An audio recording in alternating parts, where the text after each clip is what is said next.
an introduction and then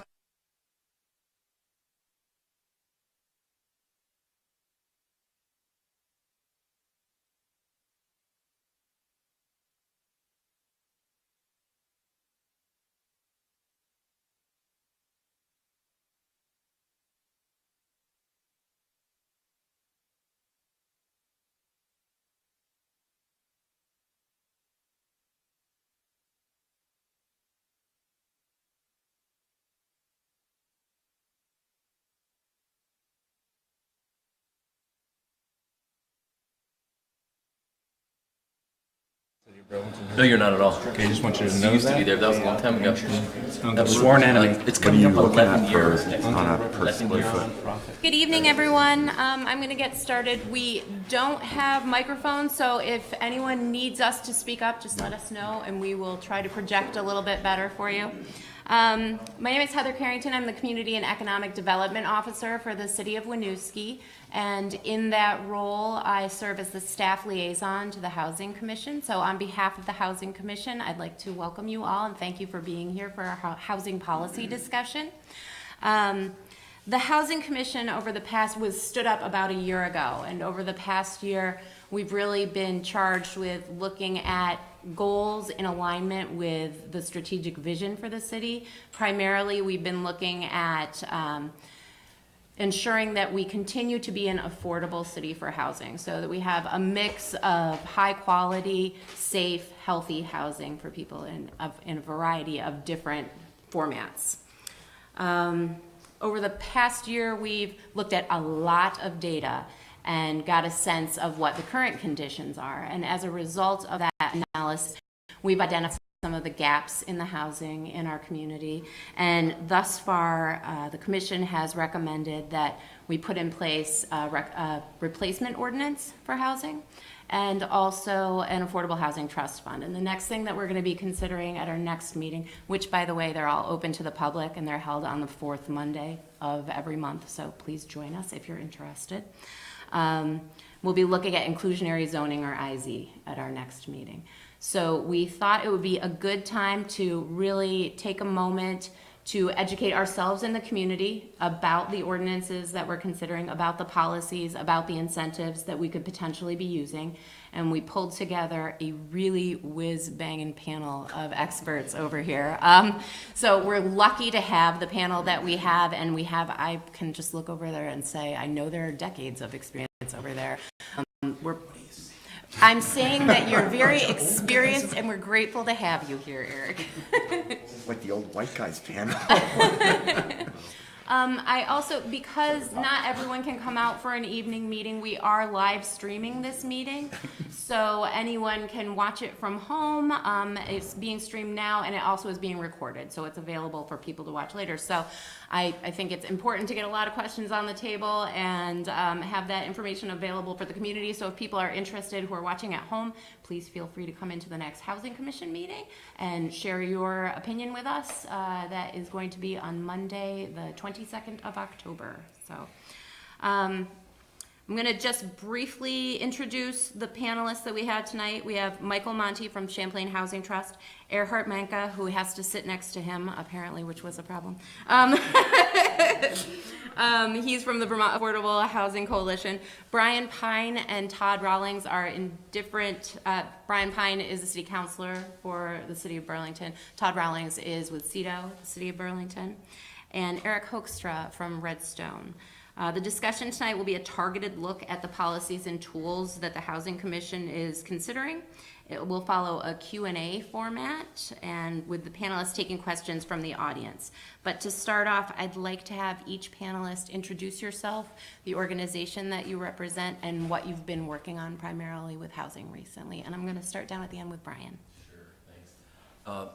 As Heather said, I'm Brian Pine. I'm a city councilor in Ward 3, which is the western half of the Old North End, but it goes all the way down to King Street, and it covers the waterfront as well. So it's a pretty broad and diverse part of the city.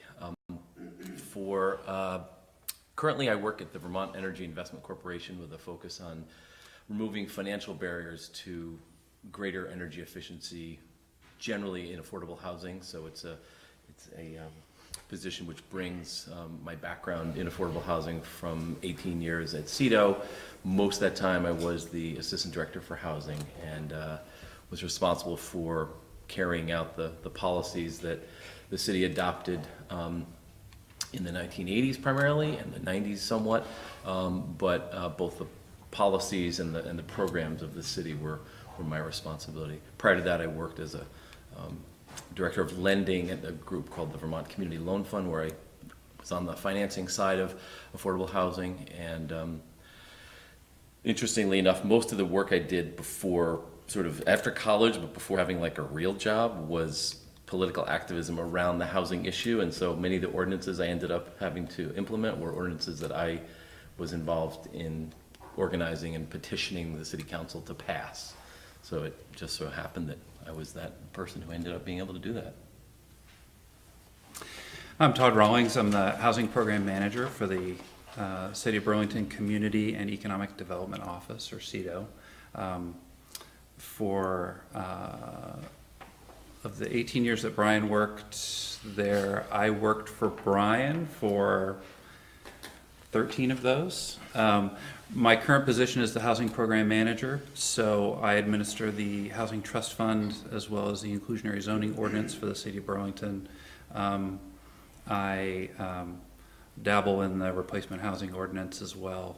In addition to those things, I manage the affordable housing dollars for new development that the City of Burlington gets.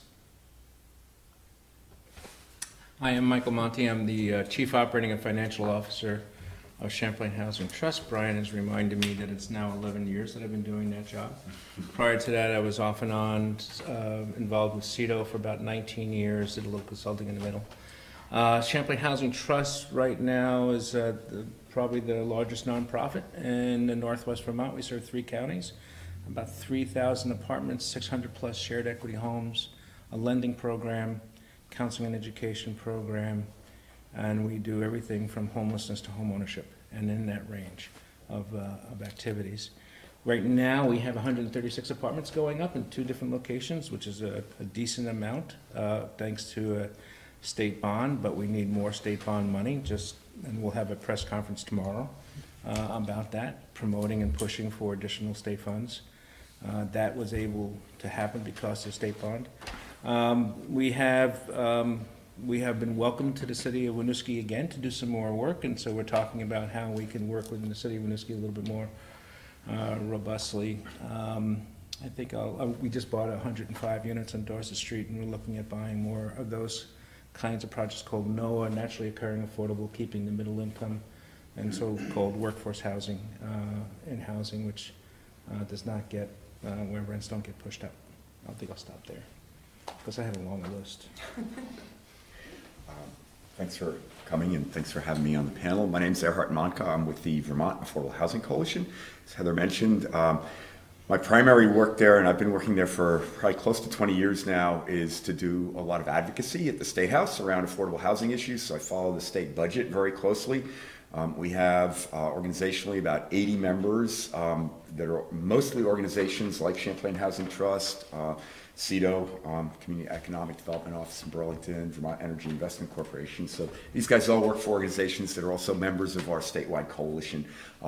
Follow the state budget, follow housing policy on a statewide level, follow a lot of different housing legislation, having to do not just with affordable housing, but because housing is central and foundational, it branches out into domestic violence issues, homelessness certainly, mental health, because everybody needs housing, needs affordable housing, safe, stable, and affordable housing to succeed in their lives.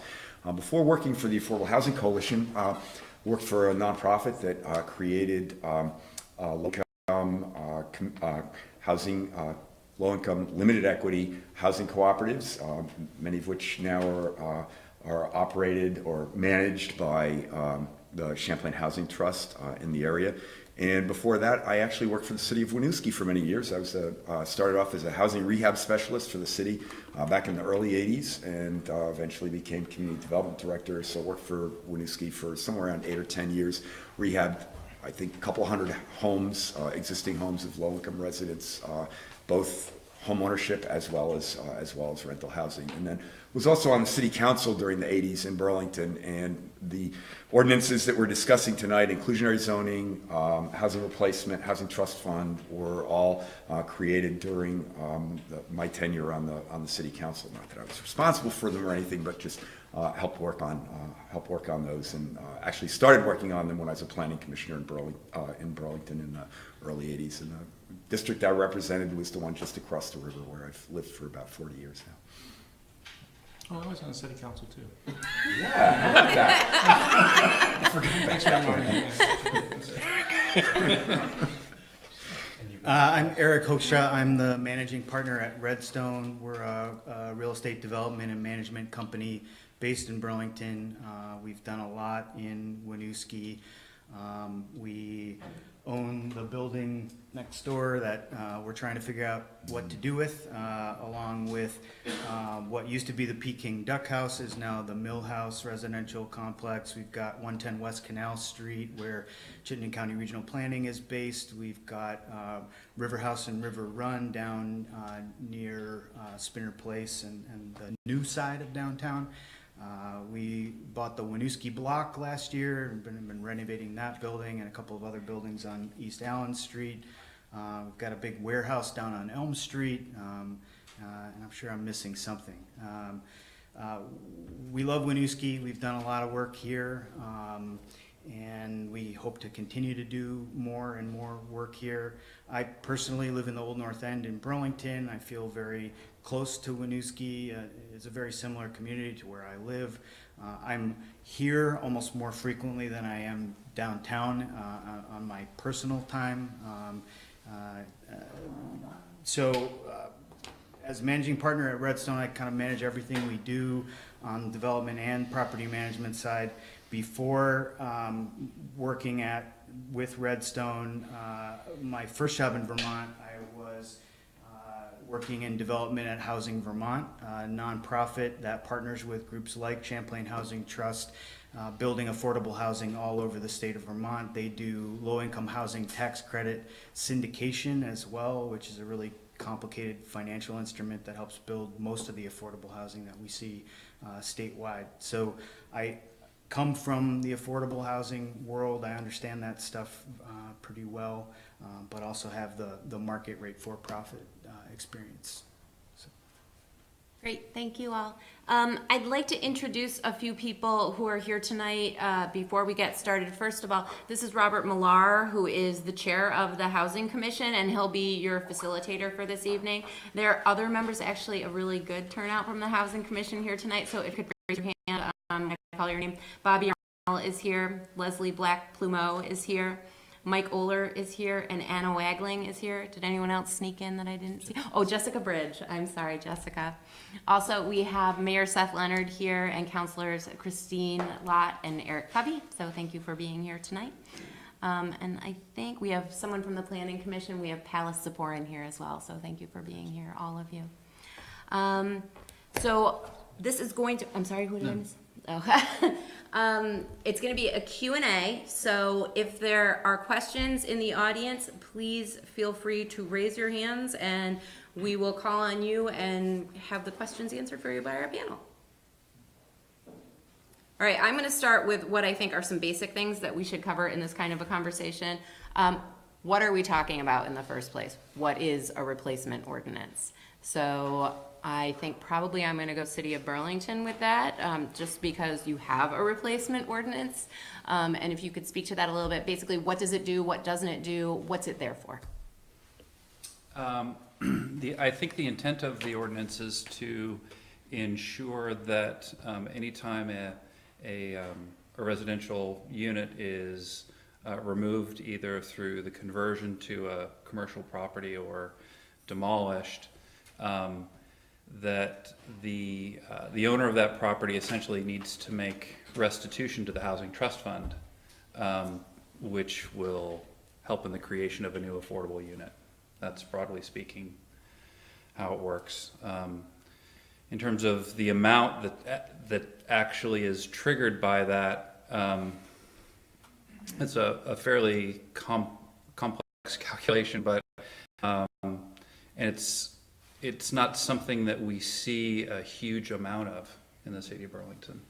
We see a couple of, since I've been involved with that ordinance, I think we've seen it 3 times. And the most recent time that we saw it, the payment was about $25,000.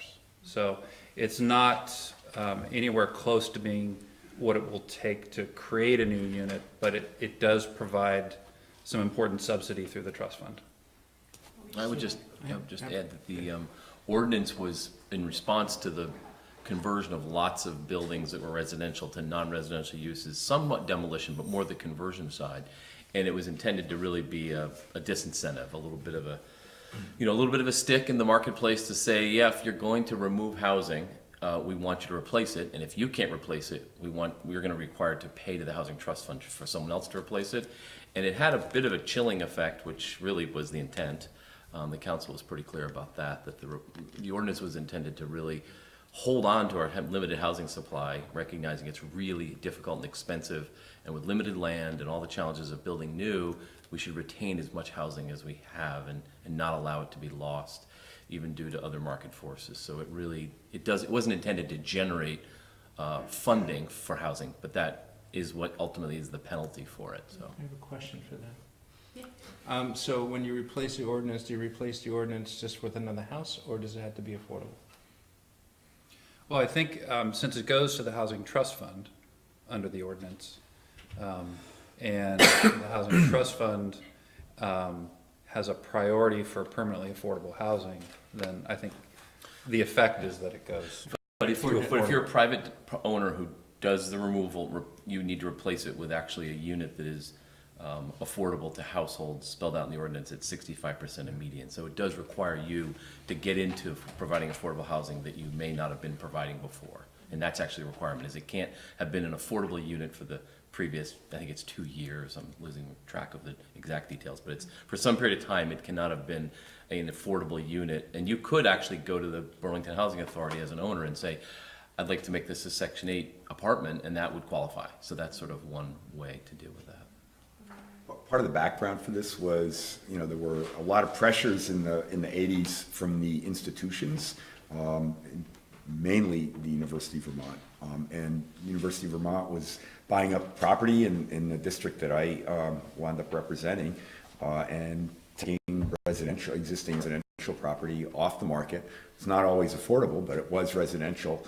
And we had and still have an affordable housing problem in Burlington, and so the idea was really, as Brian said, was to try and create a disincentive. And it wasn't just the university either. There were streets emanating from the downtown central business district that were being, residences were being bought up by lawyers' offices and by law firms and converted into law offices as well. So the idea was to try and prevent some of that from happening and prevent an erosion of our already challenged housing stock.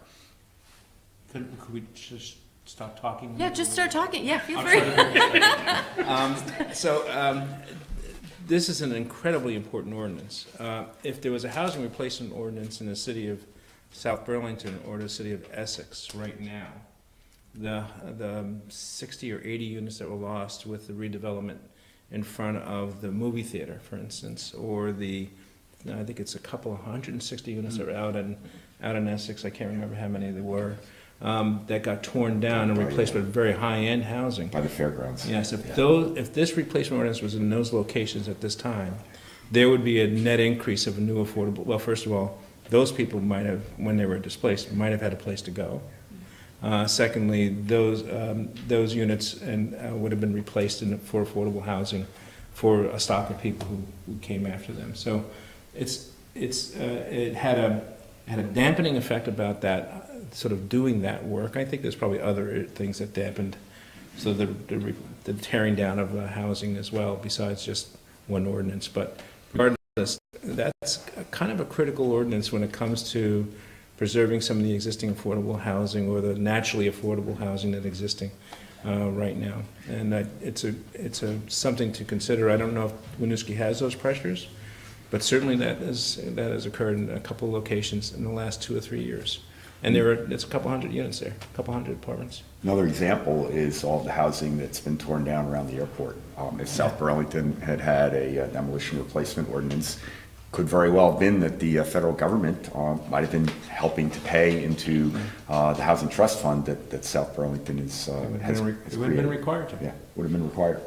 And to show that it applies evenly, the first property that was hit by it was actually the city of Burlington buying a house on North Champlain next to a school, Lawrence Barnes School, to expand the school in the parking lot, and so the city had to pay, they had to pay itself basically to the trust fund for that property. So, and then Flynn Theater got acquired a building that had some apartments in it, and they had to pay it, and they weren't really pleased about that because of their sort of public purpose, but it has to apply evenly, so it's applied that way.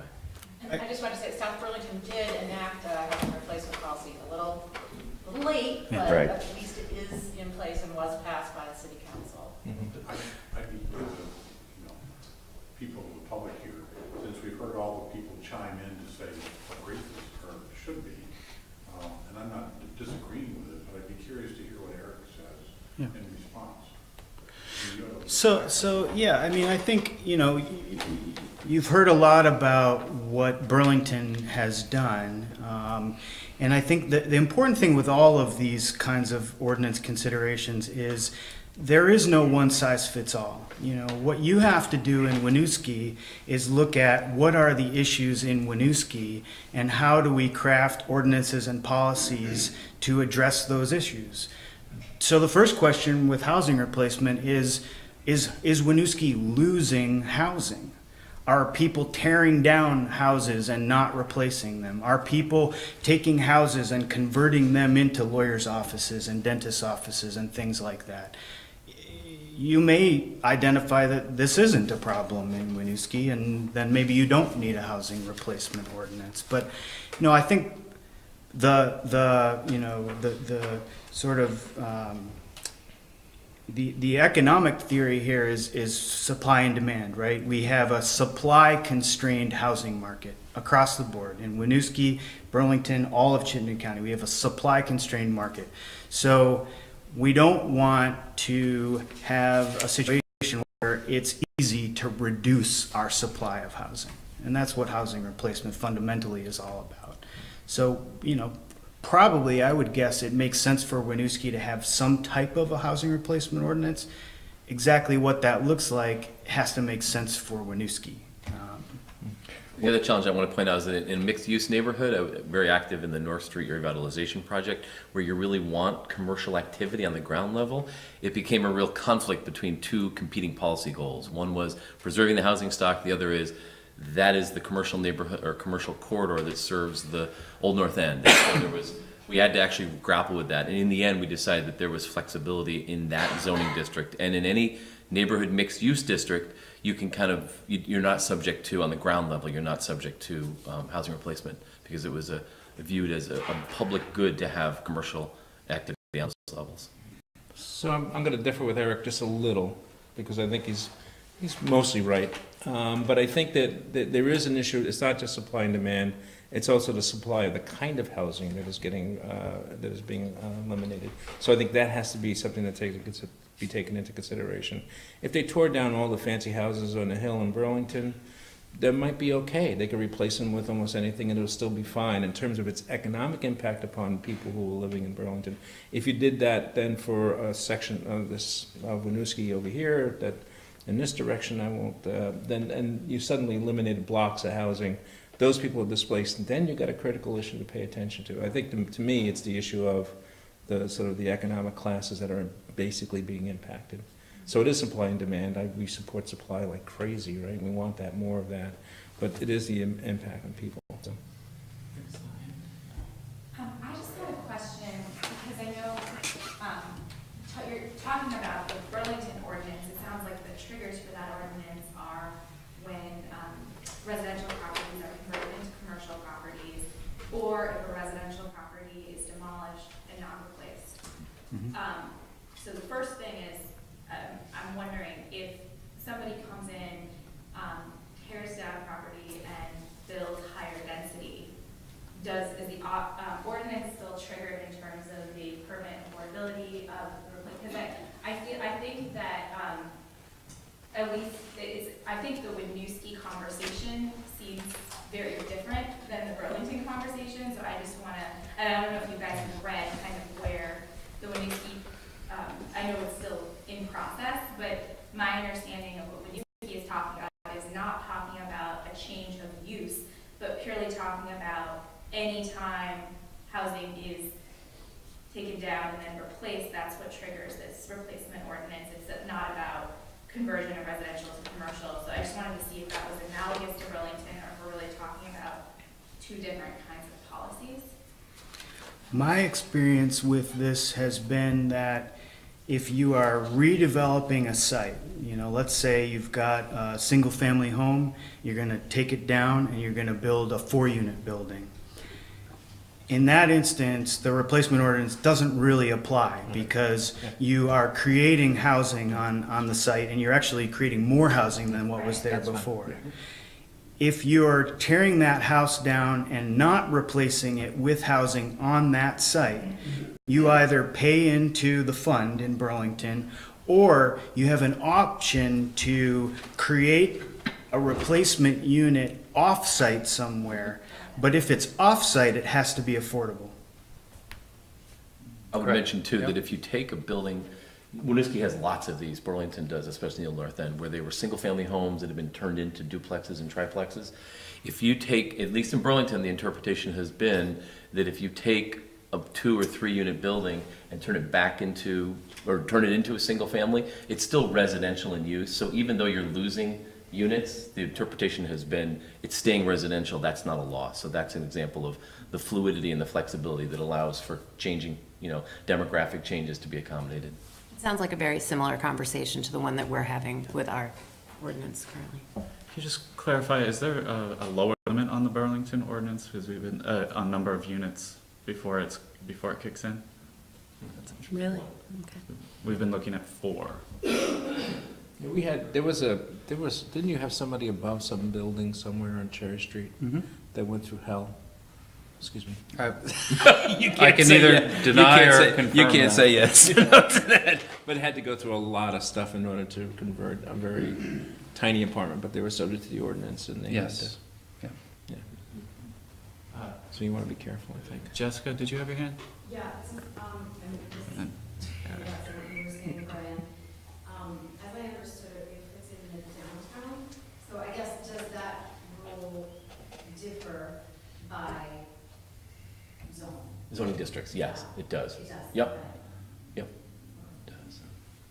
And so just to clarify something, if it goes residential to residential, the affordability of the unit doesn't matter, the policy wouldn't be triggered, right? So if somebody buys a lot, tears down, 4 units that are at 65% AMI, but then puts up, however many units of a luxury condo, that still wouldn't trigger the policy.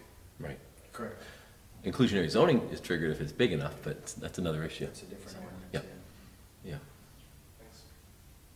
So, Bobby, I think you had your hand. Yeah, would you mind talking about some of the projects and uses of the housing trust fund that Burlington has?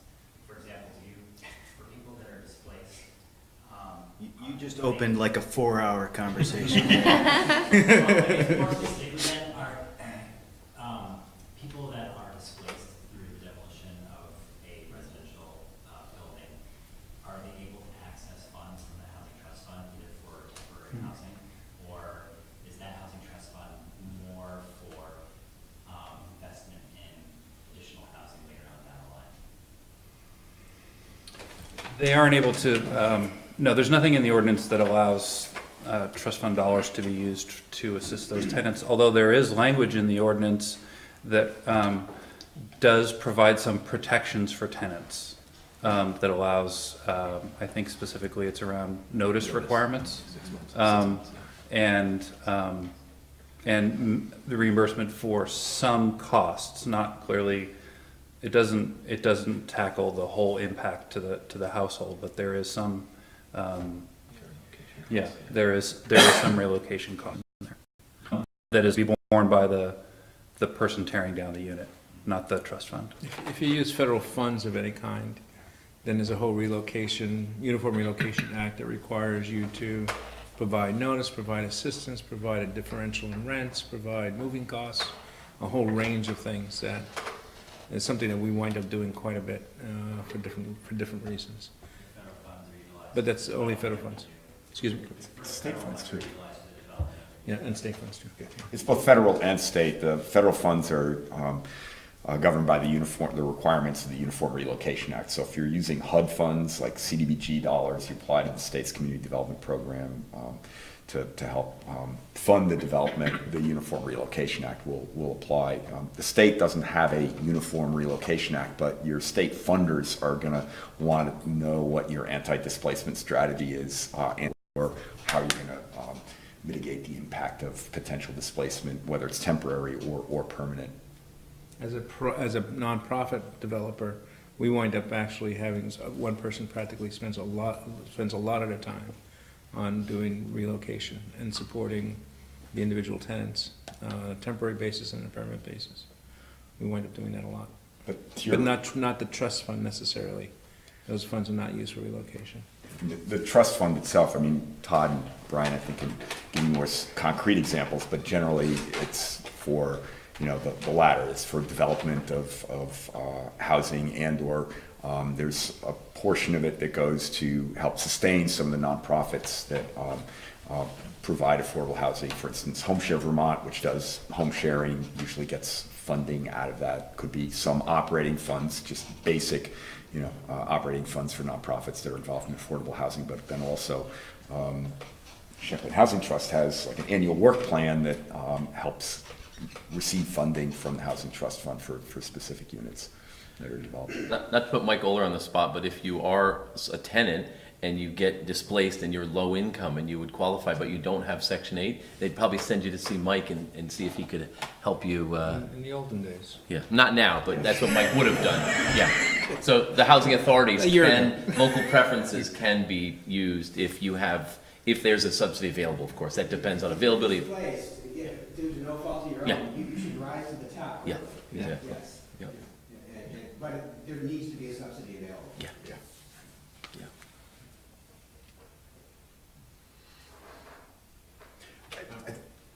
Did you have a question? You were just leaning forward. Sorry. I just want to emphasize Michael's point about, it really does depend on housing that is getting replaced, even if you're replacing it one for one or 4 to 1 or 5 to 1 on site, because we have a fair amount of unsubsidized housing that serves a lower, more moderate income range. You do need to be careful about how you go about tearing that down, especially in a city like Winooski that has a lot of older, dilapidated housing stock, in spite of the city's best efforts to make sure that it maintains, stays up to standards. There's, I remember from working with the housing stock, Winooski's housing stock is very old, and a lot of it was not that great, was not built real great to begin with. So I imagine that some of what you must be looking at is infill development and potential tearing down of existing older housing stock. I think it's very important to look at the economics of the buildings, who they're serving, what population they're serving, and make sure that you're going to serve at least that same number of folks at that same income stratum with the housing that replaces it. Initially, when we discussed replacement ordinances, we had put an inclusionary component into the replacement ordinance. So it was a certain percentage had to be replaced with affordable if you were tearing down. Would you recommend going in that direction or having 2 separate ordinances to cover that? Wow. I'm going to pass on that. I'll have to think about that for a minute. Okay. I don't know if other folks have a response to that one. I mean, the inclusionary zoning ordinance in Burlington really is triggered by 5, at this point 5, and folks here were on, there was recently, as you may know, a panel that was looking at, after 27, 28 years of inclusionary zoning history, and Michael was on it, Todd staffed it, Ryan was on it, and Erik was on it. I went to a lot of the meetings, so, but obviously the inclusionary zoning ordinance in Burlington It's mostly applies to new construction for 5 units or more. So if you're going to construct new, you might be able to take care of it through an inclusionary zoning ordinance, depending on what your trigger is. It's an interesting idea, and maybe anticipating what Eric's thoughts on this, contradict me if I'm wrong, but the inclusionary zoning working group acknowledged that the IZ ordinance can pose financial challenges to very small projects. And so part of their recommendations involved making some modifications to the payment in lieu option for that. But yeah, it's even if you were to rebuild if you were to tear down a 10-unit building and build a new 10-unit building, that wouldn't trigger IZ under. It's triggered by the number of new units that are brought online. So. I think it's a good idea. Which would speak towards having it in both places. Yeah, we were trying to make an elegant solution that was one ordinance, but. Jessica. So just in the interest of viewers and especially people who may be watching at home, I think we are trending very quickly into the conversation about inclusionary zoning. So I think it would be beneficial if the panel could just answer the question, what is inclusionary zoning? And if the council's stated goal is to think about exactly what you just outlined as we develop, as we see some naturally occurring affordable housing being torn down and replaced with more housing units. How do we ensure that our commitment as a community to being an affordable option for residents of Chittenden County stays and is maintained at the same percentage as we currently house? And therefore is inclusionary zoning or replacement ordinance or a combination of that good tools for us to think about as we try and achieve that goal. But I think it would be useful to start with just what is inclusionary zoning and your expertise in that policy. Let me take a crack at that if you guys don't mind. Yeah. But what is? Yeah. What is? Yeah. So I think We should have beer up here, buddy. Next time. we can all talk a lot about the specific inclusionary zoning ordinance in Burlington, but stepping back from that, inclusionary zoning in kind of its purest form, the idea is to encourage or require mixed income in housing development, right? And different communities have approached that in different ways. And in some communities, there's more incentive-based inclusionary zoning where it may not be required, it may be an option, but if you do it, you get these benefits. In other communities, it's been, you have to do it, here's what you have to do, and there may not be any incentives associated with it. So it really starts with a community conversation about what are we trying to achieve here.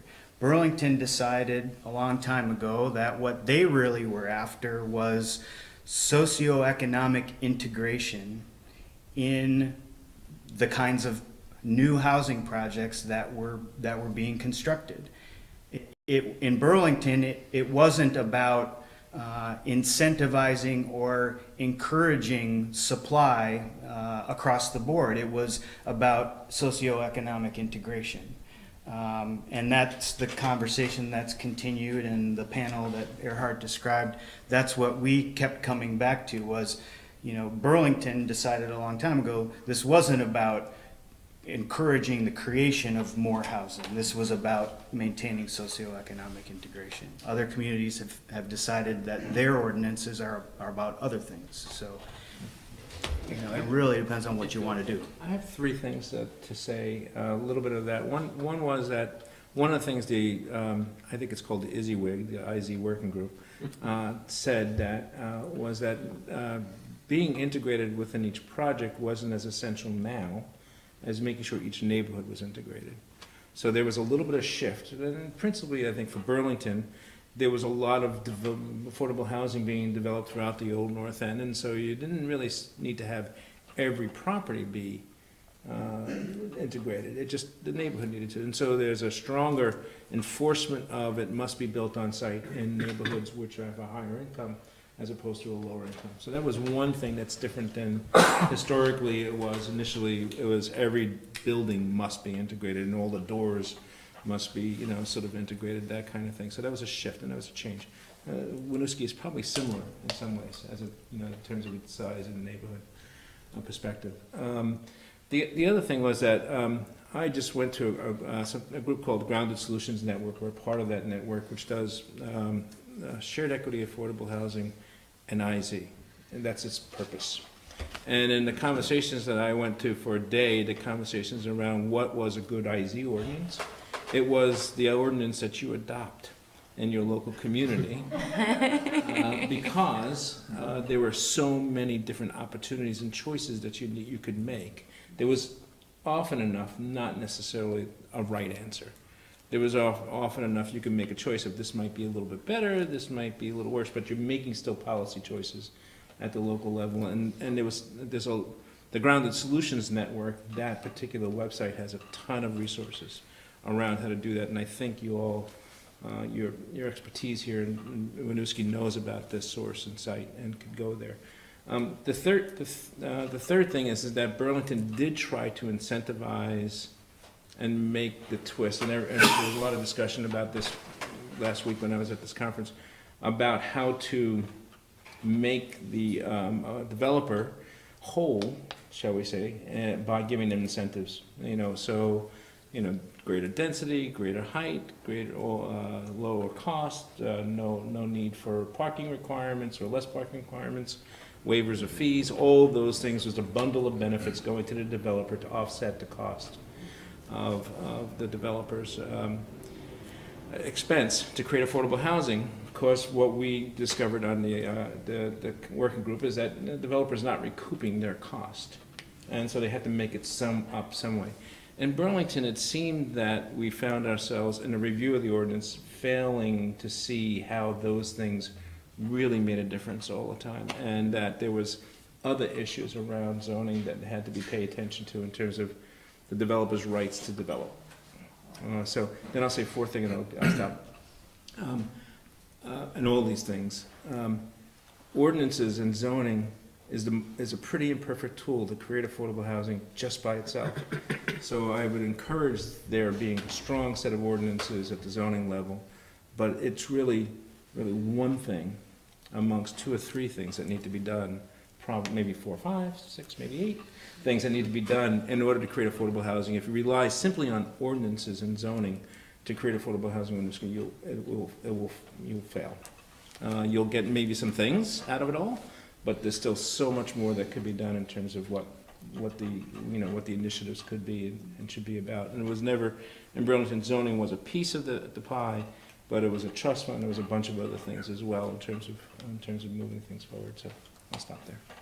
I'll just add 2 things. One, to be really specific, one of the things that we thought initially would help mitigate the impact on private sector developers was a density bonus. And that is one of the things that really has not turned out to be all that true. It's kind of an unfulfilled promise because generally when a developer comes into the development review process, if they're like, going in with like the maximum density, you get a lot of neighborhood opposition. And so there's, some developers, choose one strategy. They come in at the max, knowing that they're probably going to have to come, back off of it. Others come in and sort of back off of the maximum density that they can develop at, supposedly by rights under the ordinance. and sort of come up with a strategy of, you know, backing away from that in the hopes that they won't have as much neighborhood opposition, but invariably, no matter what number you choose, you wind up with neighborhood opposition of one kind or another. So you're kind of damned if you do, damned if you don't. So that was an unfulfilled promise of inclusionary zoning. We always felt that, you know, if we gave when we created the ordinance, if we gave the developer a density bonus, that would help allow them to, you know, they get more units to spread their fixed costs over, and that would help mitigate the impact of the internal subsidy that might need to happen for the, you know, the more affordable units. The other thing that I'll just add to it is the idea, again, as Erik said, we did not conceive of it as a pro-development or you know, an ordinance that was going to incentivize development. It was the idea behind it was inclusivity and making sure that when there's development that there is that kind of socioeconomic integration. And the hope was that this would be done without necessarily having to draw on other public resources that have always been scarce and get scarcer and scarcer as time goes on, whether you're talking about federal resources or even state resources. So ideally, the ideal goal was to be able to create something that would promote that or require that inclusivity, but without necessarily having to go to community development block grant funds or a housing trust fund. That said, the reality is that a number of developers have fulfilled, in Burlington at least, have fulfilled their requirements by partnering with organizations like Champlain Housing Trust or Cathedral Square Corporation, and they then do bring in public resources, and as a result, usually achieve a much higher level of affordability or a greater, you know, more low-income targeting than a private sector developer that is just using the inclusionary zoning ordinance. And seen that next door to me, where 235 new units are being built in the old SD Ireland property, which is being done.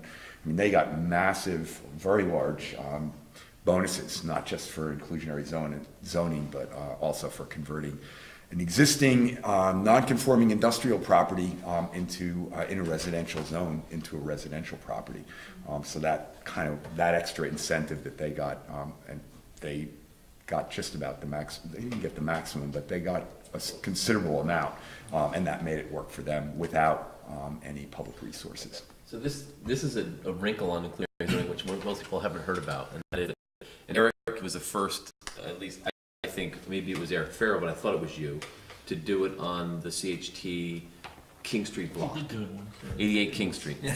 So it's the private developer buys a property, the for-profit developer does the permitting, basically bears the carrying cost of owning a piece of property, gets it through permitting, and for the nonprofit, in an ideal world, they also pay for all the infrastructure, and then they say, here's your site, and the nonprofit then goes about assembling a less expensive on a per unit basis, perhaps, is the idea, because the private developer has acquired the site and essentially gotten it ready for development. And that is a new way of, essentially a way of complying with the ordinance that was never envisioned when the ordinance was created. And, you know, I wouldn't say it's controversial, but there's some who say, was that really what the ordinance was about? And we've basically taken the position that, but for that private investment, the affordable housing wouldn't have happened. So that really was the test. We like it. You've done it a bunch. Michael's doing it right now. We like it. Yeah. Cambrian Rise is a great example of, you know, how, I don't know if folks are familiar, Michael might want to talk about Cambrian Rise and how that works, but that's a whole other. Well, it's essentially what Brian said. Working with a developer, we're doing a development that is going to cost us a lot less than it would have if we did it ourselves. And what we wind up doing, the ordinance really allows you to simply say, is it up to 100%? I forgot, right? Your incomes can go up. Your rents have to be at 65%, but your incomes can go up to 100%, right? Yeah. Correct. So we now take that and we molded it even to a deeper affordability. So we say our rents are at this point, and our who we serve is a much lower amount. Plus we throw in other kinds of fancy bells and whistles, important things like serving people who are homeless, as well as serving people perhaps in domestic violence victims, and a range of other things. So we take the ordinance. I think Erik can serve people, and it's not, I don't think it's easy necessarily, but he could, if he does a handful of IZ units, He's serving people in a fairly plain vanilla kind of way. You receive an application, you check off the mark in terms of the income, your rents are at this level, which is lower than he would typically like to do, but there you go. We do a whole pile of other things. So, you know, it's been controversial because people say, well, those units would have been created anyway, which is absolutely true. However, they would not have been created in terms of some of the deeper affordability things that we wind up doing and serving people at 30%, serving people at 50%, and these other things. And so it's a little richer, you know, moving towards affordable housing. We feel pretty comfortable with it. Other folks are challenged by it. At a prior housing conference, I heard, I believe it was someone from Housing Vermont, say that doing fewer units at a deeper subsidy would be preferable for some of our development partners with inclusionary zoning. Is that the case, and what would that be based on? Oh, so fewer units, a deeper subsidy for home ownership, Yes. I I think, is what has been said. That I don't know. I don't know what Housing Vermont said that about rental, but I think from home ownership perspective, we have pushed for fewer units at a deeper subsidy, a deeper cost. Well, with Erik Farrell, we're about to buy 28 condominiums at $248,000 or something like that, and we're going to wind up selling them at a much lower cost in order for what we think we want to achieve, which is serving people at 75% of median income. His numbers would be much higher. How do you close that gap when you say we're gonna... Vermont Housing Conservation Board. Oh, okay, grant funds. Yeah, grant, and we could go and do tax credits as well, home ownership tax credits. There are some of those are available, but it's a lot easier simply to go to VHCB and do this. So we bring in additional funds and bring the cost down even further. So in that case, we kind of like we like the idea of a deeper subsidy. I don't think we changed the ordinance much in Burlington when we were sitting at the table. I mean, we didn't change anything. Our recommendation, to the City Council, Ordinance Committee, and others was something close to, at least I think I advocated for this, but I don't think we made any kind of changes. I think we might have changed it. 75 to 70. Yeah, there you go. There you go. We went to 70% of AMI. That was the big win. So to go a little deeper and to make it a little easier from a price point perspective. But I don't think that was for rental housing. No, it's for just for ownership. Just for ownership. And we're referring to this IZ working group in Burlington that recommended changes. I happen to sit on the City Council committee that's going to consider this with the Ordinance Committee, so that's beginning next week. We haven't even dug in yet, so we have this. Starting next week. Yeah. So we'll look at all the changes they recommended. Mayor wants to. So we asked you very quickly to dive into solutions on this issue. Wondering if all of you could take a second and maybe just identify what you see as the top two barriers to the creation of affordable housing, either new construction or redevelopment of properties, and maybe just identify whether or not those are items that are addressed specifically through policy, financial tools. Well, Can I start on this? yeah, go ahead. It's just chomping at the bit. Why don't you start? So, there is no magic to affordable housing, right? Affordable housing is, lower rents or lower home prices, but somewhere it has to be subsidized, right? And it's either subsidized with public money, tax credits, which are, in a roundabout way, redeployment of private money for a public purpose, or private developer like me has to figure out how to internally subsidize it by somehow trying to make more money on the other stuff, right? So the challenge with affordable housing, the biggest challenge is money, right? There's only so much resource out there for affordable housing in our greater community. The state of Vermont only gets so much allocated federal tax credit every year. We only have so much VHCB dollars, home dollars, CDBG funds, all the acronyms and sources that are out there for this stuff. And CHT and Cathedral Square and all the partners that are around here are doing, yeoman's work and a hell of a job using those resources as efficiently as possible to create as much housing as possible, but there's only so much money to go around and there's only so much housing they can create. This is where, my view of this may diverge a little bit from some of my friends here. But housing, fundamentally, the affordability of housing in our greater community comes down to supply and demand.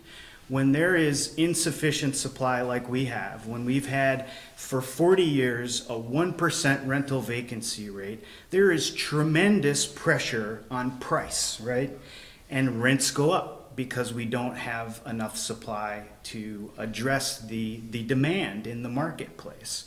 And the more layers of regulation we put on this system, in whatever way, the harder we make it to create new housing, the more we're constraining that supply, and the more indirect pressure we're putting on prices and indirectly pushing rents up even more and pushing home prices up even more.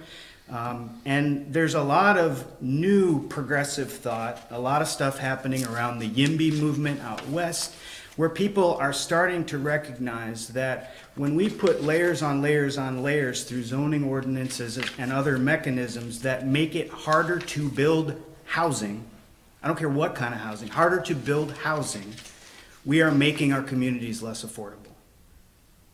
So, a lot of the things that you're talking about right now, there's some great ideas in all of these types of ordinances.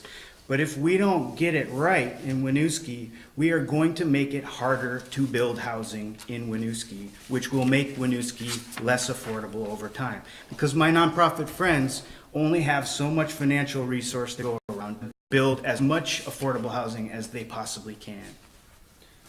So this gets back to market then. Because you're talking about market housing, correct? I'm talking about housing across the board.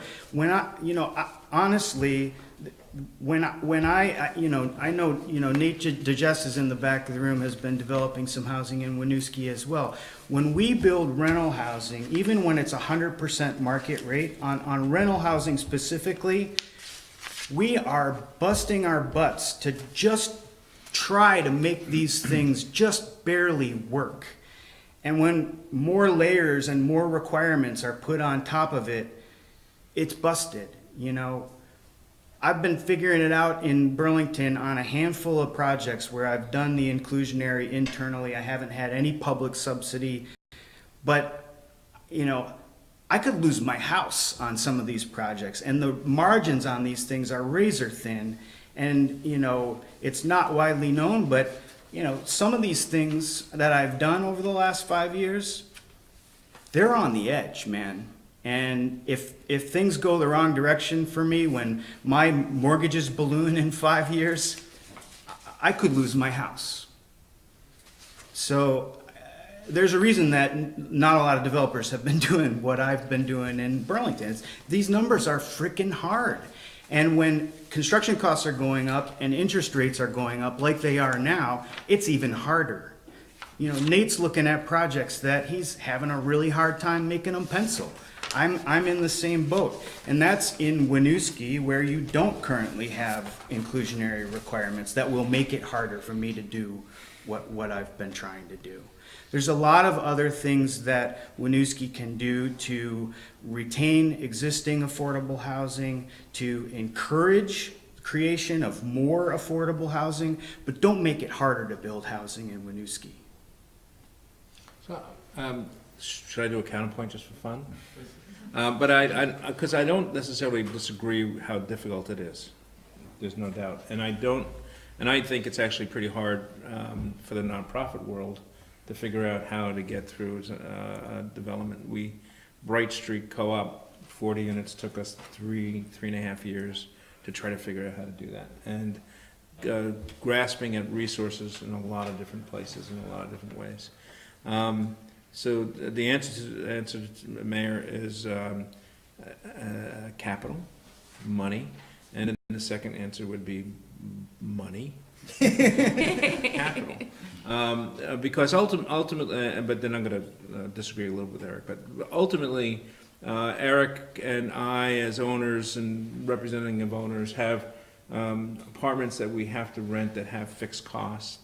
And then after that, if whatever money we could charge above those fixed costs, or go to mortgages and financing and other ways of doing things, and you know, that becomes how we finance. That's because how we move these projects along, and it's the same category and calculations that we have to make when we're sort of doing this.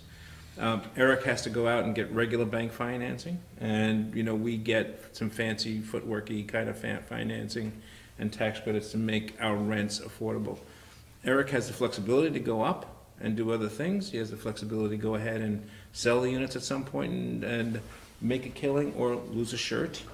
In that context, we're forever affordable. So you know, we have different economics and different set of conditions that we have to face.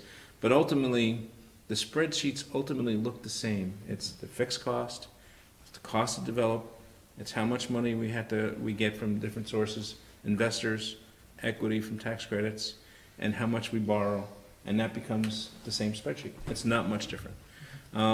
So you know, I think the question becomes, this is where I challenge Erik a little bit, and knowing that Erik really does a great job and really works really hard at it. It's what is it that you can do in Winooski to enable the development to continue to take place and still sort of have some of these requirements so that Winooski doesn't simply flip and become just a place where it's just higher rents. You really want to make sure that it's preserved and is not a displacement. And I think that's really the policy imperative, right? So, you know, Erik's going to come in and say, if you do this, you have to give me that. And I think that becomes the right way to at least to think about the ordinance and not doing it any other way. I would like to just add that we keep talking about the cost of housing, and people pay their housing, they pay their rent based on their income, right? If your incomes go up, this isn't such an issue. So I think it's just important to mention that this isn't just a housing problem, it's an income and wage problem. And I think we tend to, as housing people, we tend to just focus on the housing side, but livable wages are in many ways the antidote to lack of affordable housing. So I just want to put that out there. I wanted to just talk a little bit about I think that many of us feel like that the successes that we've had with respect to affordable housing in Vermont and Burlington have to do with the permanent affordability requirements that are attached to the affordable housing. So, for instance, the inclusionary zoning ordinance, there are a whole bunch of different ways that cities do this. Some IZ ordinances have an initial period of affordability. And I get calls every month from folks who administer these programs who say, we've created hundreds of IZ units and they're disappearing. Essentially, this is around the country. Right. Yeah. So got one from Montana a few weeks ago, and they were saying that they had an IZ program with home ownership, and folks would buy this at a reduced price that was affordable at the time. 5 years later, essentially that owner realized a huge windfall. So that's not something, because permanent affordability is one of the requirements of Burlington's IZ ordinance, and is part of the state law essentially in Vermont. Then that particular problem is not an issue. That this affordable housing disappears over time. It doesn't exist in other places around the country. Permanent affordability is the key issue. Once, because you have tax credit partnerships disappearing at the end of a certain period of time, and we don't have that in Vermont because of state policy. I'm sorry, did I interrupt you? But that's a key issue. No, that's exactly right. And I think, you know, Erik's absolutely right. It's about money, and I've recently done a little bit of research about what the environment was in the 1980s around the creation of Burlington's housing agenda, which included inclusionary zoning, housing trust fund, and then shared equity. And all of the environment was essentially one of scarce federal resources. And all of these things were created because city government believed at the time that they had seen declining federal resources, and we need to be essentially resilient and be able to produce new affordable housing in the absence of those resources. And so jumping to the Housing Trust Fund, the Housing Trust Fund is prioritizes projects that provide permanent affordability. So, and permanent affordability is part of CHD's shared equity program. And so it all sort of ties together. So I would, it's a long way of answering your question, but I would encourage you to contemplate that whatever solutions you have an appetite for, I would encourage permanent affordability to be one of the things that you consider. Can I say the Champlain Housing Trust, as the Burlington Community Land Trust in the 80s, was created as essentially as an anti-gentrification, anti-displacement organization to preserve what was essentially the old North End neighborhood. And that was the focus. The target neighborhood was to make sure that the lower income people who live in the old North End could stay there, they were not displaced. It was a critical part of what is the history of who we are, and that's really permanent affordability. And once you do that, and we have that in the old North End, creates a bit of a buffer for a range of other kinds of rents that could be charged within the old North End that don't have the negative impact that it might have if the neighborhood didn't have that permanent stock. That's a critical piece. The other thing I'd say is that there's been over the last couple of years, we've built a lot of housing. Truth is, when you look at the reports, the last 2 years show 500, 600, 700, 900 units coming online, not just being permitted, but actually being shown. That there will be a press conference tomorrow about that. The vacancy rate has just like this, has not really budged as much as we all hoped, and we're still thinking that maybe a little bit more will do that. What I think is happening is that Erik's stuff, this may be true, you can tell me if it's not true, it's probably more, people like it more. People want to live there better, more. It's new, it's well done. You pay a little bit more, but you have, it's clean, it's got good management, it's great fixtures, all the things that you get. Both Erik's and all of the people who are developing new housing, basically, those units, that market is strong, I think. And what's going on, I think there's a bit of a fluffing out of some of the units that are not as good. And those people are suffering a bit more in terms of how they can rent, but it's not showing up in the vacancy rate just yet, and as strongly as it could be. People may be moving, maybe living a little closer, have better choices, but that still has not yet the impact. And from a percentage of affordable housing that we really need, we didn't come close. We just didn't come close. Next year we might do better, but we still have a long way to go in terms of some part of that housing that's being built. So to that point, one of the key resources that is missing is more rental subsidies. Michael and Erik both talked a lot about capital subsidies to build, but even with all the creativity that our nonprofit developers, either working alone or in partnership with a private for-profit developer, all the subsidies that they can bring to bear on an affordable housing unit, the base rent is still at a level that is not affordable to the lowest income folks. And so there you need a gap filler. And even a $15 an hour minimum wage won't necessarily, if you have one wage earner in the family, they're still going to have to work way more than 40 hours a week to have even an affordable unit be affordable with that. So what they need is Section 8 or state, there's some state rental subsidies as well. So that's another key resource to reach really the lowest affordability levels of the market. A couple of other things I would just suggest is we focused a lot on rental housing, but given Winooski's balance of rental versus home ownership, and Winooski being at about the 60% rental range. I think it's still around that. Right about that. That's what it was when I was working for the city 30 years ago. So that hasn't changed much.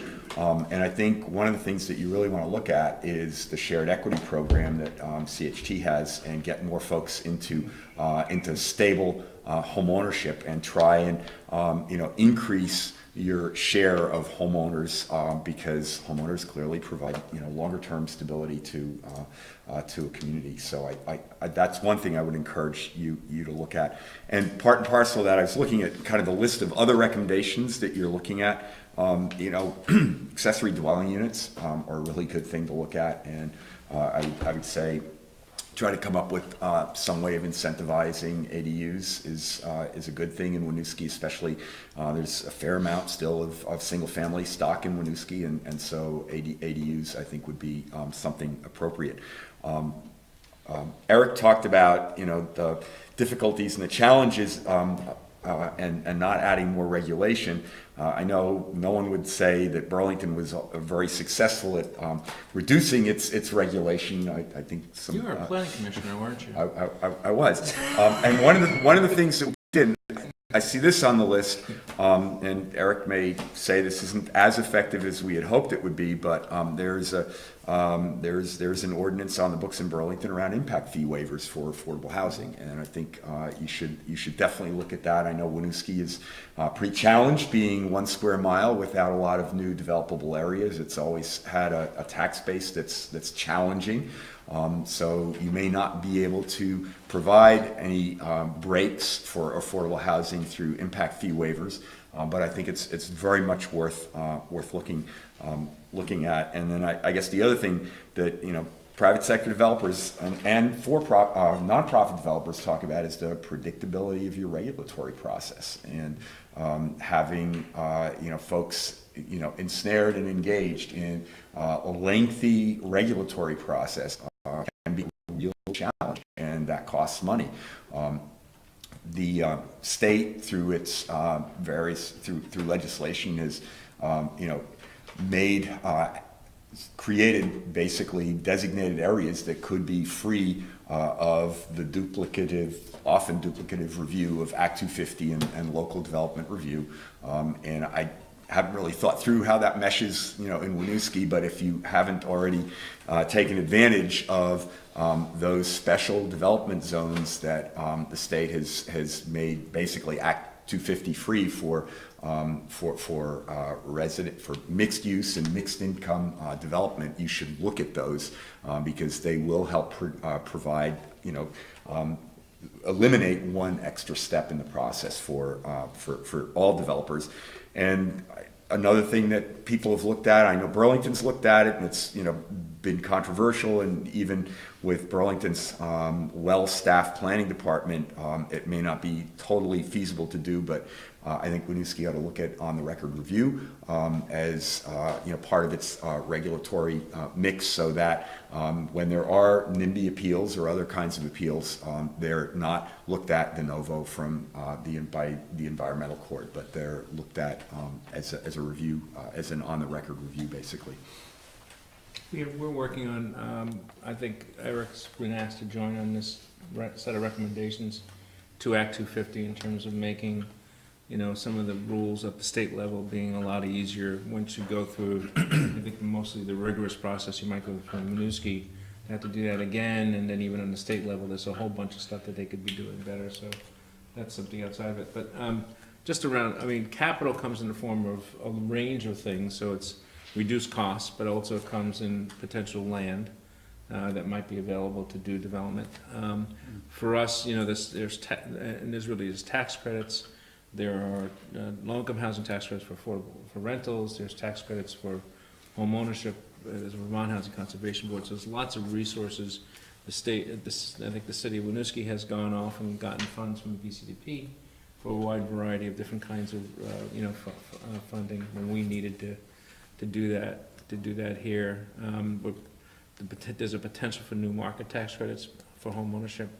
That's something we're ready to explore with the city of Winooski as well. But I think I did once, I think I did a calculation. Did I talk to you about updating this calculation?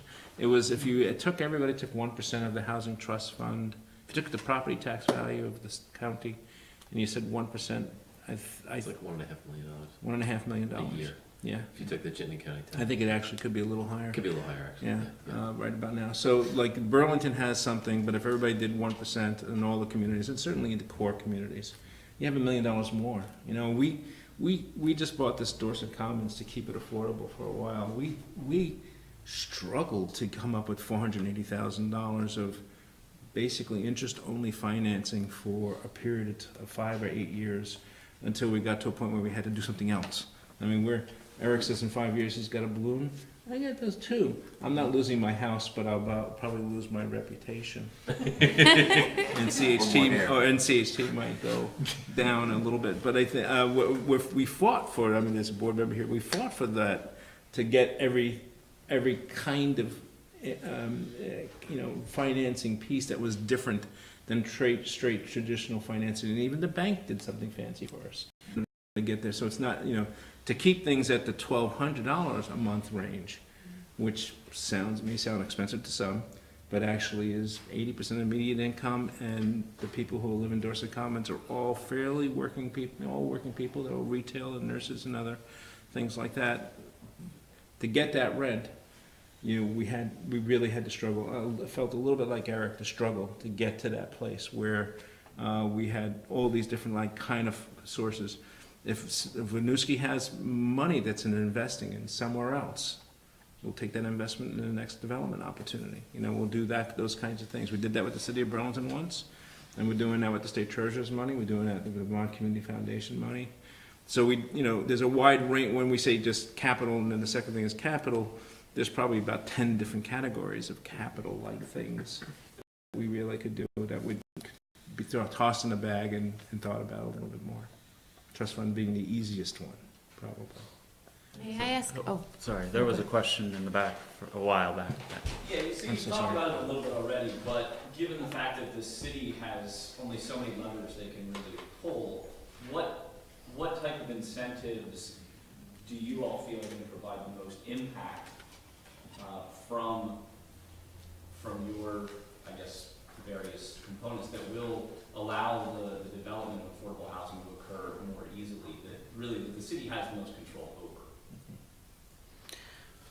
I think, one of the things that you've already done that I think is already yielding some results for housing development, I don't know, and some affordable for sure, is form-based code. I think that's made a huge difference, and I'm pretty sure that there's neighborhood development area designations that overlap the form-based code corridors, right?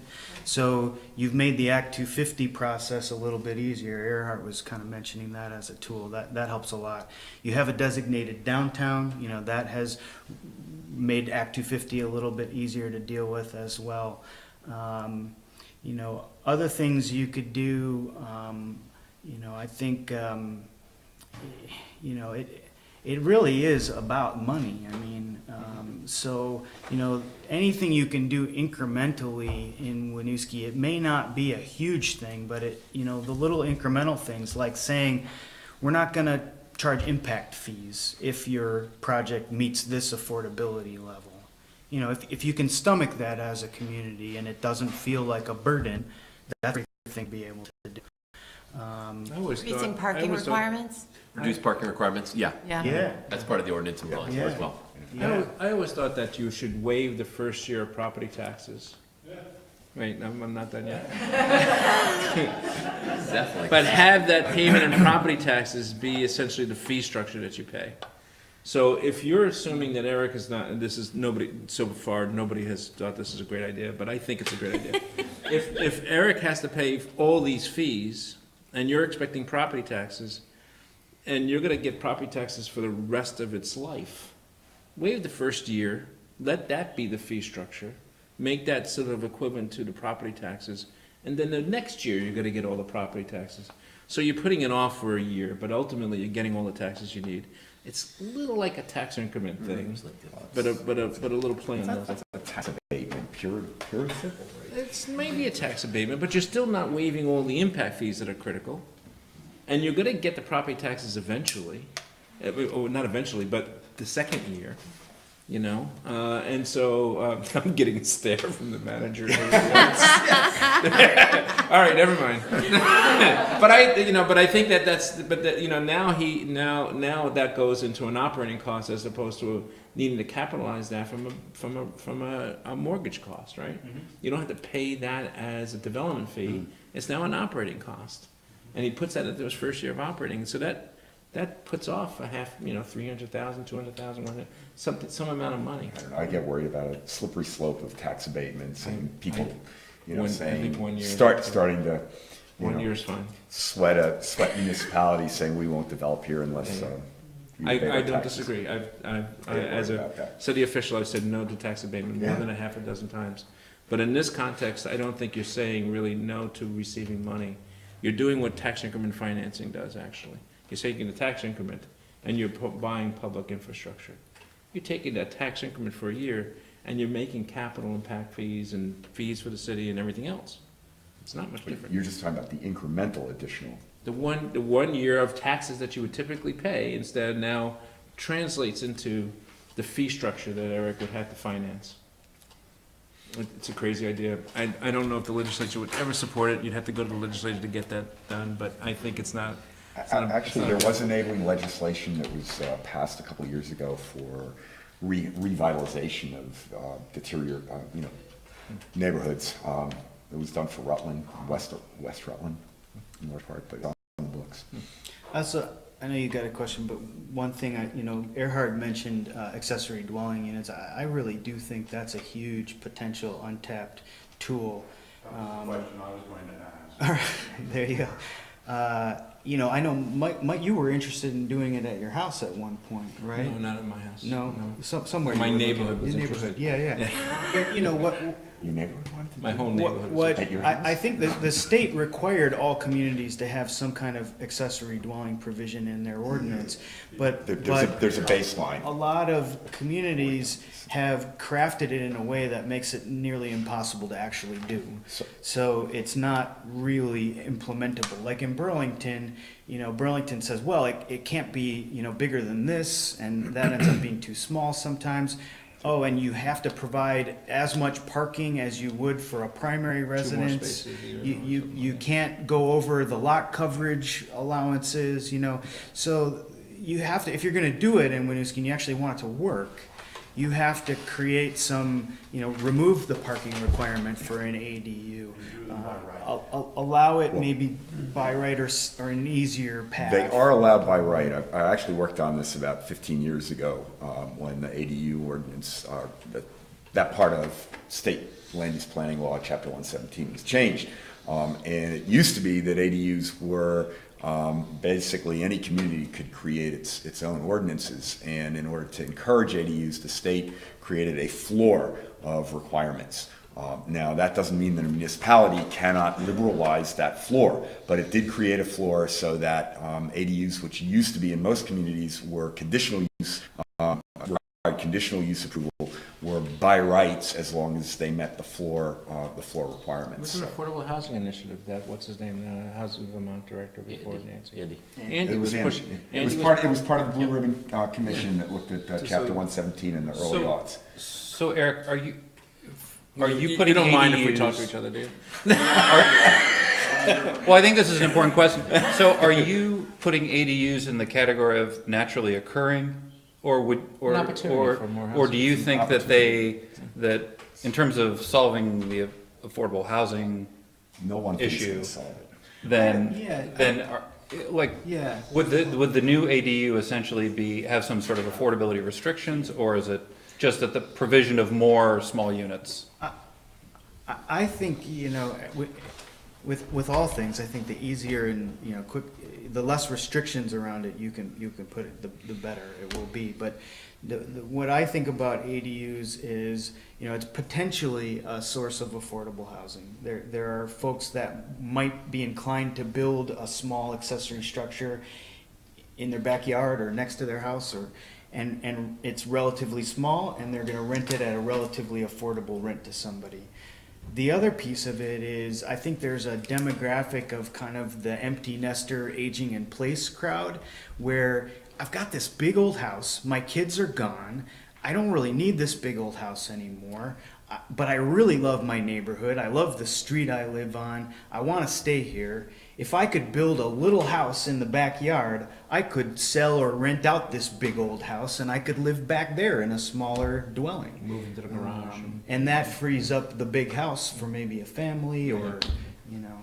So add subdivision to accessibility, accessible housing? I'm just thinking. Yeah, maybe. You can get creative about, there are paths around subdivision.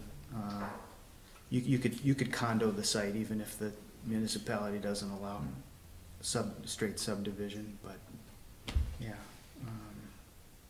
One of the things we discovered in Burlington, frankly, also when we went through the IZ ordinance, that there were still sections of Burlington that were sort of zoned to make sure that density did not occur. And that in fact, there was, it was the higher income neighborhoods that were sort of being, just make sure that stayed that way, and that's something to sort of pay attention to, I think. In Burlington, there's a lot of, many of the low-density residential neighborhoods are zoned at a certain level. The actual development is considerably higher than that. The existing pattern of density is higher than that. So in your, low-density neighborhoods that are at, what are they, like six units per acre, or they're about 7, yeah. I think the average density is actually more in the 10 to 12 units per acre range, and that speaks to Michael's point of if you in those areas you cannot build to the existing neighborhood density because of the zoning requirement being actually a lower density. I wanted to ask a question though, which is. Has Airbnb or short-term rentals been an issue at all in Winooski? I mean, we're starting to hear a significant impact for some areas of the state with the loss of ADUs, for instance. I mean, ADUs are a great way to make some extra income and do an Airbnb. And I've heard some comments around incentivizing ADUs. Well, yeah, but don't make more Airbnbs. Make it so that it's an actual rental unit. Ski areas, towns that host ski areas or that are near ski areas obviously are more impacted by this. But I'm beginning to see Airbnb really eat into rental markets. We have them here. My next door neighbor has an Airbnb. So it's something that our code enforcement is looking at, and certainly something that we're going to have to keep an eye on at the state level as well. But we do have them here. I think probably it's not as many, and not the percentage that there are in Burlington, but they're certainly here. I think there's a site you can go to see exactly how many are listed. Yeah, I've been. Their DNA, I think it's called, or something like that. And there's a new ordinance that just got, a new state law that just got passed last year. Yep. It provides very minimal Right. regulation at the statewide level, but it's, I should be aware of it. Grappling with it in think Burlington. Airbnb might be part of the what you were talking about. We've had all this new supply, but the vacancy rate hasn't changed. I think Airbnb might be part of that. 300. I think It's 300. I've been doing the research because I'm developing an ordinance for Burlington, and it'd be 300. It'll be basically saying that if you're not an owner-occupied or operator-occupied premise, you can't actually do it. That's the proposal that will be coming forward. So it's pretty heavy-handed, but it's basically trying to really allow for owners to do it or occupants. So if you happen to live in the building and it's a 3-unit building, you could make it theoretically a unit available through short-term rental. But if you're not, you can't use it as an investment vehicle, because right now, if you look at real estate listings in Winooski and other towns, it says ideal Airbnb, ideal short-term rental investment. So that's what they're talking about. Can I follow that with a question about compliance monitoring? Because that is something that came up. I've read the evaluation of IZ in Burlington, and it's something that came up. And I certainly in a city with the resources that Winooski has, it is a big deal to make sure that we have the right compliance monitoring structure in place, or the funding that we need to be able to purchase compliance monitoring elsewhere.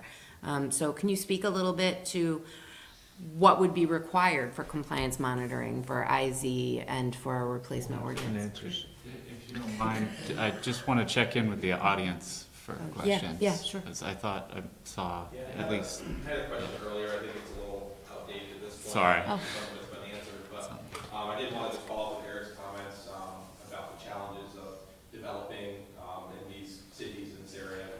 Fully agree with that, and developers like us work really hard to make these projects happen, and there's a lot of work and effort that goes into it. So I think everything that Erik said, I fully support. I think that's a big piece of how to craft this language, is understanding that. Other questions? Okay. Compliance, I guess. So, in the last couple of years, the City of Burlington stepped up its compliance on the IZ ordinance considerably. And in the course of doing that, I did a bunch of research about how other municipalities are doing it. And what I found is there's an incredible range of what folks are doing. So it goes from city employees who maintain a waiting list and income qualify tenants and place them in specific units, who annually income qualify them on an ongoing basis. If their income rises above the IZ level, then they are evicted. So that's on one end. The other end is essentially municipalities that don't. And what's the results of that in terms of what you end up with? I mean, a lot of it, I think, has to do with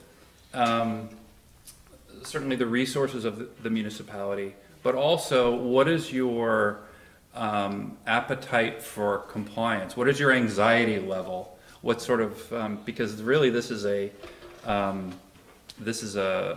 trade-off that a municipality has to make between risk and documenting compliance. So essentially what the City of Burlington has done is we have 0.15 of a full-time equivalent that 0.15. 0.15. Yes, 0.15. And so to give you a sense of the first case that I gave, I think that municipality has 4 or 5 full-time people doing that work. So we just finished our first year of IZ compliance, and what we found, essentially what we did was we did an extensive sort of data mining to make sure that we had complete files on all of the projects. We did an inventory to know exactly which units were IZ units, and then we sent out documentation to all IZ property owners, including the nonprofits, to find out what sort of compliance they were reporting, with the understanding that there would be some folks who would have limited memory of IZ. What we found actually was pretty encouraging. About over 90% of the units that we did monitoring on were in compliance with IZ.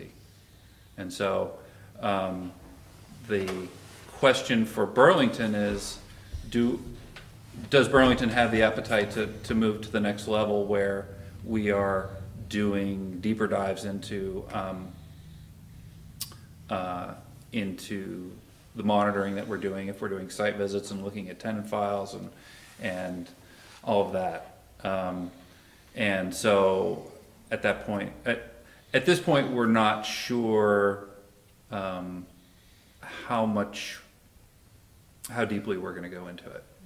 But it absolutely is something to consider when you're drafting your ordinance, because it takes staff time. I know that, or I understand that, that some municipalities either are or are planning to essentially subcontract that to a nonprofit. Heinsberg, is that right? Heinsberg has this written into the ordinance. Oh, that's nice. It says you will contact Champlain Housing Trust and ask them what the rents should be, and then they will certify that in fact the rents and the individual who's renting will meets the standard that is in the ordinance. 1.15 people take care of in one new unit or two.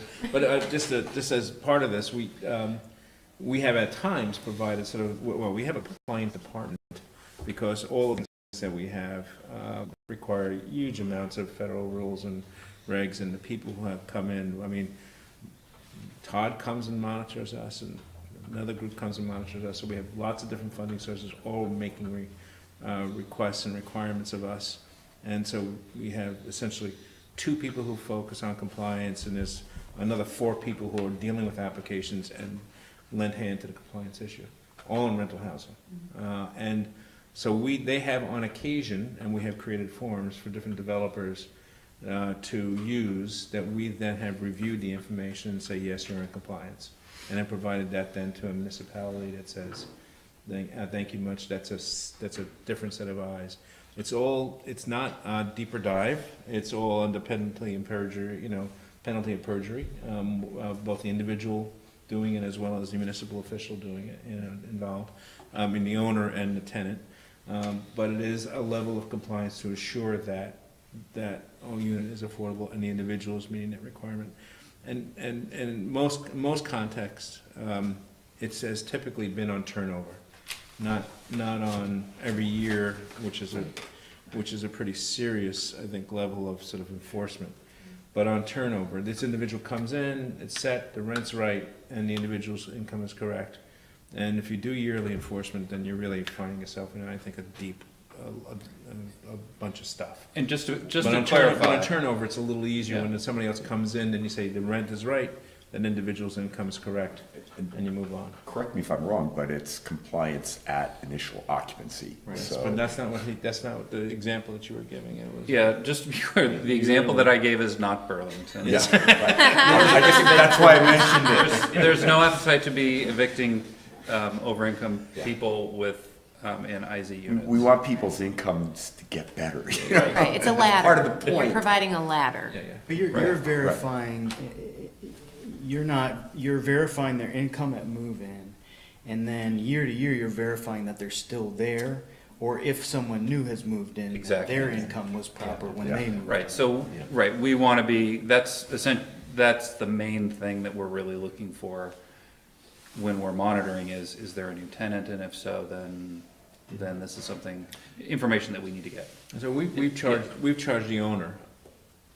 So the owner is getting this service from us, and we're charging them $35 to do that, and we're taking that, and that's like, there's no money maker involved. It's just simply for, like, the whatever. I guess if we had hundreds of those, we have a position doing that, but I think it's more like that's a reasonable fee for review. It's like a credit report that you do. It's $50. This issue also came up with neighborhood designations, that were enacted as part of state law, and I can't remember the exact details, and Leslie's not here anymore, but she could tell you.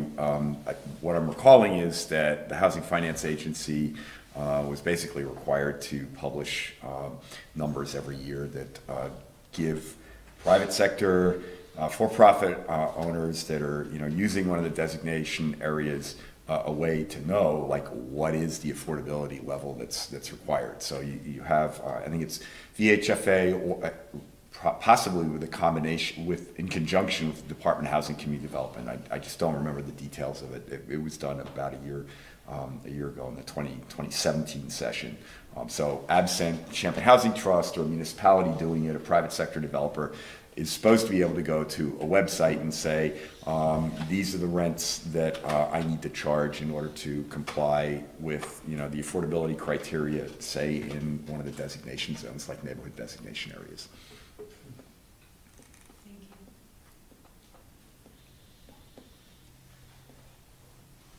almost filled up 2 hours. How about that? Wow. Wind us up and. I had another question, and this is probably more for Erik, since everybody else is kind of Burlington based. No, Yes. no. We have more housing outside of Burlington That we did. than we do in Burlington. Then comparing jurisdictions, this may be instructive for Winooski. I mean, you tend to look at a bunch of different zoning regs, and maybe they're not that different because they're all based on Chapter 117, but maybe they all model themselves after, the same things. But I'm just curious if there's differences that you already see that make development in some communities, particularly for rental housing, easier than others, since we can pretty much guarantee, or at least historically, that whatever you build for rental is going to be filled. So then it's a question of, I think the, Yeah. Should we name towns? I'll name towns. Go ahead, name the town. I'll see if I can join you. I'll tell you, like, my experience in working in Winooski versus working in Burlington is night and day, right? And I'm not, saying any of this to be critical of any of the folks that work for the city of Burlington, but my experience, right, and the way it feels to me going through the process. In Burlington, I go in and I say, I want to do X, Y, and Z. And the response I get is, whoa, here's a list, man. You got to do all this stuff. I come into Winooski and I say, I'd like to do X, Y, and Z. The answer I get in Winooski is, let's get everybody together and figure out how to get this done.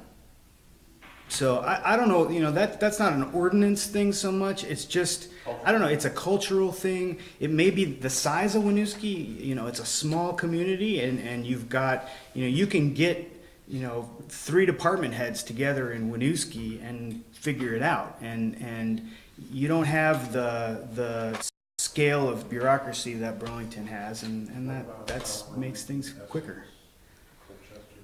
They're all different. I mean, they're all different. I would say Shelburne is the worst. Charlotte, man. Have you ever tried Charlotte? No, you can't even go near Charlotte. it's like there's an invisible wall there. You can't go. And Heinsberg, as much as they want to do more, sometimes it can be very difficult in terms of different details. We found South Burlington to be really easy, relatively easy. I think in terms of sort of doing development. We haven't done anything in Winooski in a while, so it's hard for me to be able to pitch it. I mean, we do well in Burlington, but we have a lot more to pay attention to in Burlington than we do in South Burlington. We do well there too. Land as well as systems. So you figured it out over decades how to navigate it. Yeah. But I mean, there is a distinction and difference between the ability to have big chunks of land that you could develop and being in a fairly crowded and compact community. Winooski is that. I think it's just a little harder. But I also think that there's expectations that are different and opportunities that are different. So I think that the physical constraints in Burlington and Winooski are very similar, is what you're saying. You're building on small sites. You're hemmed in by your neighbors. Your costs are higher because your scale is smaller, and you've got neighbors on every side that you have to keep happy in the middle of it. You're not building in a field typically. The Cambrian Rise is something that was plenty of land, makes it a lot easier. For Bright Street, we had to tear down 3 buildings in order to get 40 units up, and we had to really bring in one property that we owned.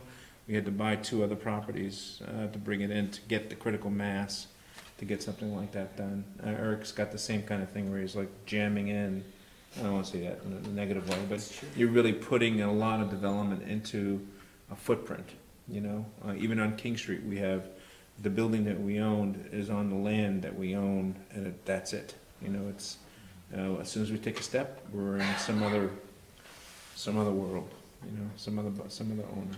So.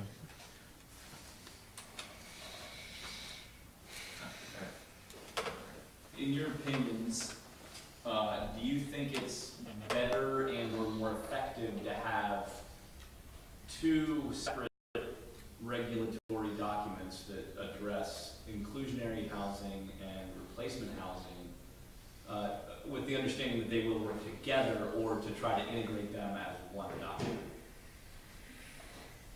Eric will say you shouldn't have either, so we can ask Tom. No, I don't agree. No, Sorry.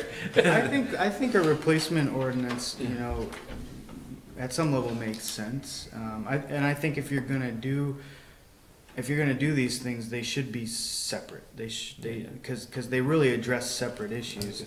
I think it makes sense to fold them into a zoning ordinance or a development ordinance. So in that way, they're part of the same document. But they should be separate articles or sections. Or The only thing is, I would say, I would be careful about the displacement we've seen in lower income, housing, which is housing low income people. It's not going to be owned by a nonprofit, but by its nature, it's maybe naturally occurring affordable housing, which tends to be, it's actually decent property. You might find that the property is not that decent and needs to be torn down. But those families that might be displaced, and in that case, you really want, I think, the housing replacement ordinance to trigger a few things to protect the families. And it's all about protecting the families that are in that housing. It may mean that you've got to build something else, but it also is just simply, what happens there? What happens with that community? What happens with those people? And I think that's really, that's really the moral issue, as much as it's anything else. It's it might be good to tear down. I had from a developer's point of view, because I'm a developer at heart, for Larkin to redevelop that parcel in front of the movie theater, it kind of made sense. It fits. It's okay from a development point of view. But those people who lived there, boom, they're gone. They vanished. Talk about disappearing. And that's the issue. I think that needs to be paid attention to, and that we all need to do better at, I think. So, and to that end, then replacement ordinance and some protection of tenants, however you might do it, may be the right thing to do. In mobile home parks now, you just simply can't sell a mobile home park. You had a process to go through where you're giving everybody, notice. There's an opportunity to purchase and a range of things. I think in the condo conversion ordinance also there's a whole range of notices and opportunities, and maybe the condo conversion ordinance is a better sort of look at in terms of Except we're not seeing a lot of converting. Nobody's doing condos. But the protections are good in there. Yeah. Protections are may excellent. be really, really good. The state has one. The state has a law, but Burlington's goes quite a bit further than the state's Well, we law. did that mainly for Northgate back Yeah. in the They did in Northgate, but at that point, you're sort of saying, instead of those, 15 families in those 5 units. They get a 2-year notice. They get a really long They get a notice, and so you got something to do. What was the example that Todd brought up earlier was, if you have a 10-unit building and somebody's gonna tear it down because it's dilapidated, it's not worth, fixing up, and you're gonna replace it with something, that's, potentially a gentrification situation, and you wanna be careful about that. You really wanna be careful about that. You asked about parking earlier, and I guess I can't remember exactly where the inclusionary zoning work group ended up on parking, but it seemed like parking might, I remember earlier discussions that the work group had was that parking might be one of those more fruitful kind of incentives to, reduce parking requirements for affordable housing. So It's already 50%. Yeah. That's what it is now. So instead of 2 spaces, you have to create 1. But And you can get it waived even. the developers would say, let us provide the parking we think we need, and forget about the ordinance. I mean, Erik has argued that in the downtown, we sort of said the same thing, is we're not gonna have less parking than we need, or more parking than we need. Making the requirement is great from an ordinance perspective, but it's really just like a blunt instrument to sometimes we're gonna need more, sometimes we're gonna need less. And the housing location and what we do and how we're gonna rent it out is gonna make that determination. You say that about all ordinance requirements. Well, no, but you could say that very specifically around parking. And the level, we had to build another 36 parking spaces at St. Joe's. That was what was required. We took a big lawn and we created parking spaces. We have 66 spaces there. It's big. It's a lot of It's also what the building needs, just by chance, I think. And even then, it's crowded at times, you know, it's not enough. But it's like the Disney thing, you get it right 90% of the time, 10% it's chaos, and so we'll live with that. But I think that's just by chance. Often enough, though, when you look at parking requirements, you just go, oh, come on, that's crazy. That's just too much. And I whether it's just for... Say a couple words.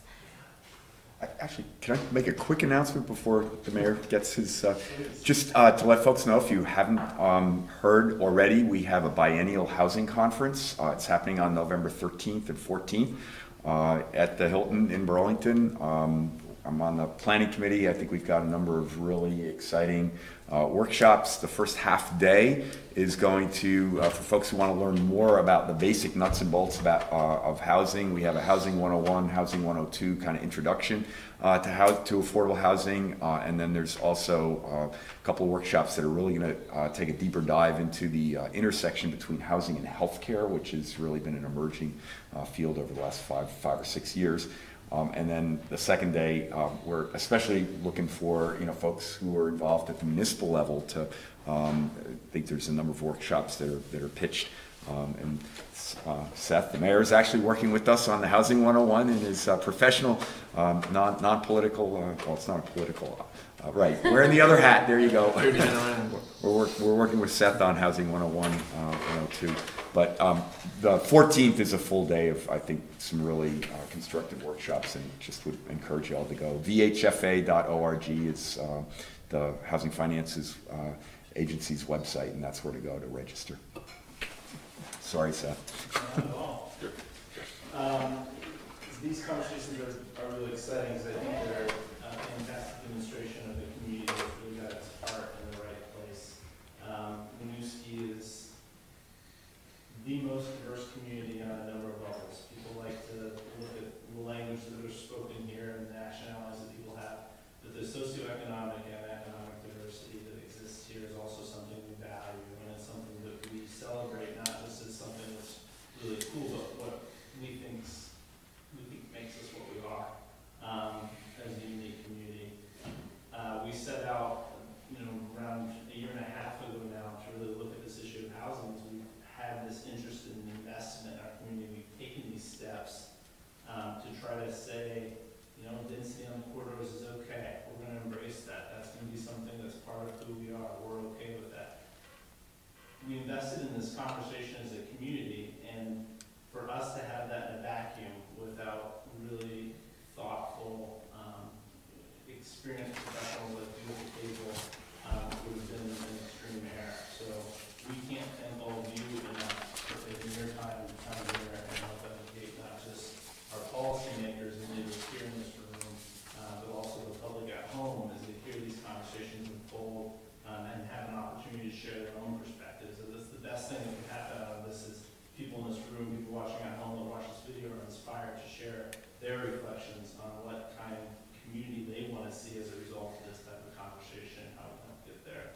I just want to say quickly too, we can't thank so many of the Housing Commission members are here in the room today. We cannot thank you enough. We've asked you to carry a ton of water on this issue that's obviously been made a high priority, and this happening tonight is your doing, and you're pushing to do that in coordination with the great work ahead there. To Mr. Chair Robert and to the entire commission, thank you very much for all your work, and we certainly hope that this was beneficial. But we are so very, very fortunate to be in a place where we can tap into people like you come here tonight. So thank you very, very much from the bottom of our hearts for coming to spend your time with us and bringing all of your ideas, experience to us at the table. We can't thank you enough. Appreciate it. Thank you. Thank you. Thank you. I'll be in touch, I'm sure.